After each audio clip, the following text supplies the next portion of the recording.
My friend, hello. Thank you for being here. Do you know, I inspired myself. My video last week of making temporary art actually ended up inspiring me in a good and a bad way. The bad way was I miss making things for my wall. Making temporary art is great for getting new ideas, but I haven't had anything to stick on my wall for a few weeks because if you remember, we made this tiny zine last time as well, so I didn't end up sticking it on my wall because it's too cute. I have to have it down here. So I made that and the temporary art, and there's no wall action going on. And the wall is where I get a lot of my inspiration from, and it helps kind of boost my motivation. So we're gonna make some real art today. And what I mean by that is making something to show for it. Making art, being creative, but you have something to show for it. And it's so satisfying. I was in the coffee shop today. We call them cafes. I don't know why I called it a coffee shop. I've been watching too much American TV. I was in the cafe with my friend today, and we were talking about how the world is so online. And her job in particular is completely remote, completely online. She does all the data admin stuff on the cloud, in the computer. All her work, a whole day's work, goes into this thing. I don't have a computer with me, but imagine I did. Tap, tap, tap. She works away all day long in the computer.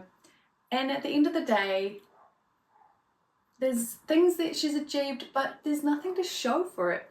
We don't print anything out anymore. It's all, saved to the cloud and it's all online, and these things are so great, and I personally love it because it's less mess, it's less waste, it's efficient, it's fast, but at the same time, there isn't that satisfaction that you have if, say, you were a potter and you made pottery all day and then you finish something at the end of the day and it's physically there. You can hold it in your hands and be like, I made this. This is my work for today. And so many of us are like this, where we live in our head and we work online and we don't really even touch paper, touch grass. We need to touch grass, touch paper. And I think that is a small part of why I really like doing the art that I do, because I do get to work with paper and pen and tangible things, and it's right in front of me and it feels good, it sounds good, I can smell the paper, I can smell the pen wafting and... Why are you talking about the smells of pens? I don't know. You're using all your senses. It is a way of grounding, and it is a way of mindfulness, because it takes me into this moment and I am just doing the art. I'm just doing that. I'm physically making something. The same can be said for things like cooking or gardening, anything where you're just in the moment, using your hands, processing something from start to finish. It is really satisfying, and I love being able to put it on my wall because it reminds me of my life. It reflects my life back to me about emotions that I had or days that I wanted to capture, certain events, certain people, certain things that were said, and their memories, that's what I value. And so when I say making real art, I don't mean that digital art is not art. I make a lot of digital art. That's what I do for my job. And it also has a place, and I love the efficiency. I love that there's no mess. I love that it's made and it's already a file. You don't have to photograph it. There's so many good things about digital art, but I guess it's not comparable to making tangible art because they're just very different things and they each have their own place. So I like to balance my digital time with real life time, in real life, IRL. So let's make some art. I was inspired by the collage pieces that I had pulled out and had just made a few collages, but I wanted to use some of those images that I found and create something from that. And that's where I started. I chose some papers that I really enjoyed and mixed those around and started to see what was standing out to me. And the barbed wire in a circle really stood out to me around when I put it with these words, forget the time. And I wanted to just remove that to be forget time, because that says it's more straight to the point for me. And I liked the barbed wire, turning that into a clock, because it really said to me that time can be this restriction for me, this painful, or a pain in my life, because I feel like I'm against the clock all the time. I feel like it's constantly, what is the time? I need to make sure I have time for this, or have I got enough time for that?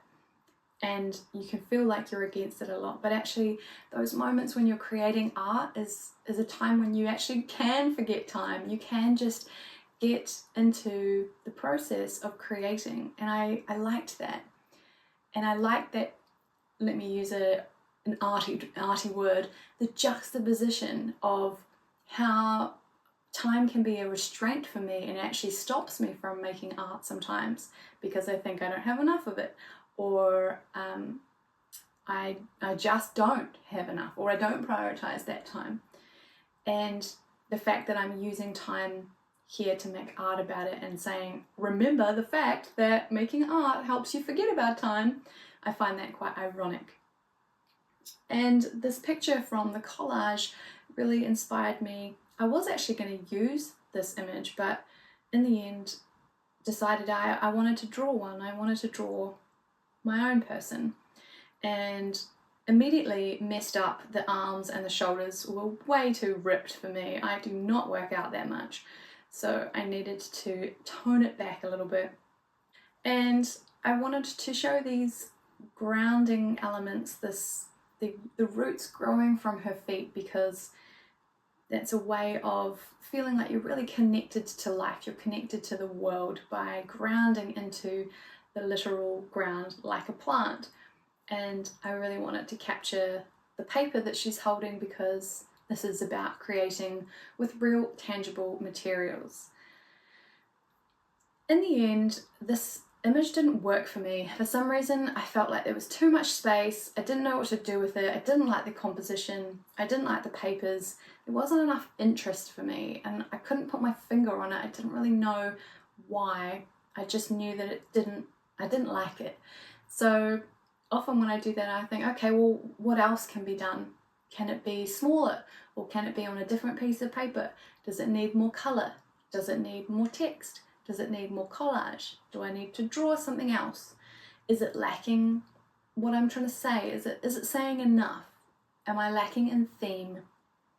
So I'll play around with different questions for myself, and this was really not thought through. I just started cutting it and realizing that because I'm trying to express this feeling of living in her head, I wanted to cut off the figure so that her head was sticking out and it was very prominent, and that she was really looking at this barbed wire time clock, because initially I had wanted it to be about the cloud, and that wasn't happening for me. So it very much was that focus on just forget time and be with yourself in the present, make some art. And I've kept the little clouds there, but I preferred it on this white background, which had a line naturally, so I could show the soil line, which was important to me, and being able to carry that through for the whole picture. I also liked that it is not fully square. There's some of the original artwork is still coming off the page, and I quite like that. And I ended up wanting to fill the space that her head is in with a whole bunch of words that really just explain a little bit about how I'm feeling. And I can read that to you now. It says, "It's so easy to be in your head, to forget the real tangible life in front of you. It's so easy to live online and do all your work on a computer, saving all our efforts into the cloud, to live and work in an intangible space. We have the ground to feel, we have the sea to smell." And those last two words, or two sentences, were really just to reflect that, hey, remember, if you're doing all day long, this is me talking to me, remember, Rhiannon, when you're working all day long, saving things to the cloud and not having anything to show for yourself in real life, Remember that life isn't all in your head, it's not all intangible. You actually have the ground to feel and root into. You have the sea to smell. And that is because when I finish this video, I'm going to the beach with my dog. So we will smell the sea and hear the birds, and I wanted to capture that little moment by adding in a shell. And now I really like it. It's got to be straight.